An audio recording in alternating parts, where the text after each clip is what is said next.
കമൽ, വയനാട് അവസ്ഥ എന്താണ്? വിദ്യാഭ്യാസ സ്ഥാപനങ്ങൾക്കൊക്കെ അവധിയാണ്. എന്താണ് ഇപ്പോൾ അവിടുത്തെ ഒരു അവസ്ഥ? മഴയുണ്ടോ?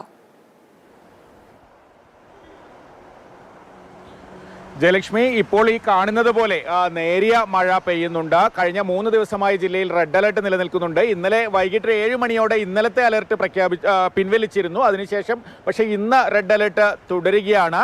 പക്ഷേ അത്ര തീവ്രമായ മഴയോ അതിതീവ്ര മഴയോ ജില്ലയിൽ എവിടെയും രേഖപ്പെടുത്തിയിട്ടില്ല കഴിഞ്ഞ 2-3 ദിവസമായി. അതിന് മുന്നത്തെ ദിവസമാണ് ശക്തമായ മഴ പെയ്തത്. എന്തായാലും എല്ലാ മുന്നറിയിപ്പുകളും നൽകിയിട്ടുണ്ട് ജില്ലാ ഭരണകൂടം. അതോടൊപ്പം മുൻകരുതലുകളും സ്വീകരിച്ചിട്ടുണ്ട്. സാഹസിക ടൂറിസം ഉൾപ്പെടെയുള്ള പ്രവർത്തനങ്ങൾക്ക് നിരോധനം ഏർപ്പെടുത്തിയിട്ടുണ്ട്. വിദ്യാഭ്യാസ സ്ഥാപനങ്ങൾക്ക് ഇന്നും അവധി നൽകിയിട്ടുണ്ട്.